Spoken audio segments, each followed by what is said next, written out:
আমি আজকের টপিকটা হচ্ছে যে আমাদের কর্মযোগ যদি চার্টের মধ্যে থাকে, ন্যাটাল চার্টে যদি কর্মযোগ থাকে, তাহলে সেই কর্মযোগকে আমরা কীভাবে বাস্তবায়িত করতে পারি কাজে। তো প্রথম কথা হচ্ছে কর্মযোগ এটা চার্টে আছে কি না, তাহলে আমাদের প্রথম দেখতে হবে এবং কী ধরনের কর্মযোগ আছে। কর্মযোগ তো একটা না একটা থাকবেই, প্রত্যেকের মানুষেরই থাকে। ভগবানের দেওয়া এই প্রত্যেকটা মানুষের মধ্যে, মানে প্রত্যেকটা ন্যাটাল চার্টের মধ্যে ভগবানের দেওয়া কিছু না কিছু কর্ম তার চার্টে থাকে। এইবার কিছু চার্টে হয়তো থাকে এমনই মানে একদম নিষ্কর্মাযোগ, যেখানে কর্ম বলতে খুব সামান্যই থাকে, হয়তো কাজই হয় না জীবনে, এরকম আছে, কাজই হয় না, কিছুই হলো না জীবনে, চুপচাপ সারা জীবন গালে হাত দিয়ে চলে গেল।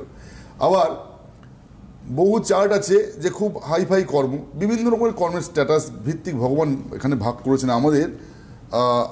আমরা জ্যোতিষশাস্ত্রকে ভালো করে দর্শন বুঝলে আমরা জানি যে আমাদের আগের জন্মের কর্ম আর এই জন্মের কর্মের মিলিত ফল আমরা পাই। তা সেখানে দাঁড়িয়ে আমরা যে কর্মটি লাভ করছি, আমরা যে ন্যাটাল বার্থ চার্ট আমরা যখন জন্মাচ্ছি, ওই জন্মানোর সময় আমাদের যে চার্টের মধ্যে যে দশম ভাবচক্র, দশমাংশ, তা সেইটার মধ্যে আমাদের কর্মযোগ থাকে।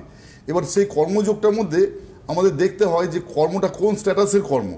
সেই কর্মের সঙ্গে কিন্তু তার পড়াশুনোর অনেক সময় মিল থাকতে পারে, নাও থাকতে পারে। আমি দেখেছি কেউ একটা লাইন নিয়ে পড়াশোনা করেছে অনেক দূর অব্দি, তারপর চাকরিটা যখন করছে তখন অন্য লাইনের চাকরি করছে। দেখা যাচ্ছে সায়েন্স নিয়ে পড়াশোনা করেছে, সায়েন্স নিয়ে পড়াশোনা করে তার হঠাৎ করে মনে হলো, গ্র্যাজুয়েশন করার পরে তার হঠাৎ করে মনে হলো, না আমি সায়েন্সের লাইনে আর যাব না, এদিকে যাব না, আমি বরঞ্চ ব্যাংকিং সেক্টরে চলে যাব, আমি বরঞ্চ রেলে চলে যাব, আমি বরঞ্চ অন্য কোনো সেক্টরে চলে যাব যেখানে সায়েন্সের সঙ্গে কোনো টাচ নেই।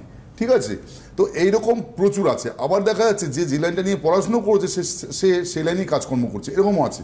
একদম, দেখে নেবো আমাদের আমি কিভাবে যোগটাকে দেখুন। যোগ, কর্মযোগ, কর্মযোগ তো জ্যোতিষশাস্ত্রে একটা নয়, একটা মানুষের ন্যাটাল চার্টের মধ্যে 4 থেকে 5 ধরনের কর্মযোগ থাকে, অর্থাৎ 4 থেকে 5 ধরনের সূত্র রয়েছে যে এর কর্ম হবে কি হবে না।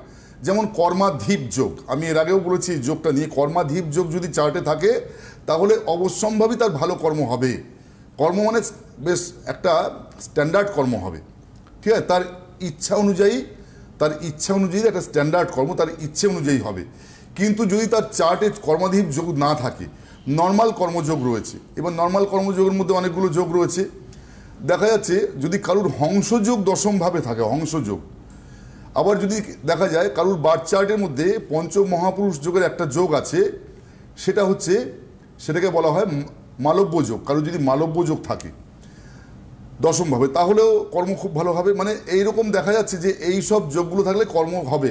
এবার কর্মযোগকে আমরা কিভাবে কাজে লাগাতে পারবো, দেখা যায় কর্মযোগ যে ভাবচক্রের মধ্যে যে ভাবে রয়েছে, সেই ভাবের ভাবপতির যে অধিদেবতা, সেই অধিদেবতার আমরা যদি ধ্যান জপ, বীজমন্ত্র জপ আমরা করতে পারি, তাহলে সেই কর্মযোগটা আরও স্ট্রং হবে, এটা শিওর। যদি সেই প্ল্যানেটটাকে আমরা এনহ্যান্স করতে পারি, তার পাওয়ারটাকে, তাহলে কিন্তু অবশ্যই সেখানে কর্ম ভালো হবে।